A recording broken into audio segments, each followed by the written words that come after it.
On l'a appris hier soir, Noémie, l'imam de nationalité algérienne qui officie à Toulouse, a été expulsé hier soir vers l'Algérie. Gérald Darmanin a d'ailleurs communiqué et posté sur X un message. Pour un prêche qui remonte à 2017, un prêche dans lequel il était question de bataille finale et décisive entre les juifs et les musulmans. Les associations qui s'étaient constituées partie civile, notamment le Bureau national de vigilance contre l'antisémitisme, avaient rappelé que de telles paroles pouvaient être à l'origine de passages à l'acte violent. On rappelle, ces propos avaient été tenus en arabe. Il y avait un interprète qui les traduisait. Donc lui, lors de son procès, avait dit que ça avait été mal interprété. Ah ben, dis donc, elle est bonne celle-là.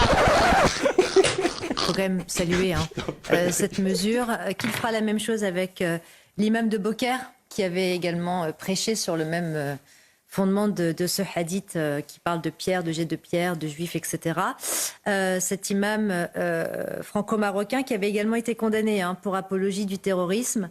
Donc il n'y a qu'une chose à espérer, c'est que M. Gérald Darmanin fasse preuve d'autant de fermeté à l'égard de ce monsieur Yassine Elimar, l'imam de Beaucaire. Gérald Darmanin a pris cet arrêté d'expulsion qui a été exécuté très rapidement puisque dans la journée même, cet imam a été renvoyé vers l'Algérie. Mais ce qui m'intéresse, ce qui m'interpelle surtout, pour moi, Jordan Bardella et sa liste qu'il a constituée est assez révélatrice des clivages et des tendances même de clivage au sein de la société. Pourquoi ? Parce que je pense que cette intention de vote s'appuie sur deux dimensions assez explicatives et représentative des inquiétudes des Français, c'est-à-dire la première étant la dimension sociale. Et je pense que le Rassemblement national aujourd'hui rassemble un peu tous les ingrédients qui préconisent justement, entre guillemets, si j'ose faire cette métaphore, la meilleure salade pour répondre aux solutions des Français. Donc c'est aussi peut-être ce qui peut expliquer, à mon sens, le succès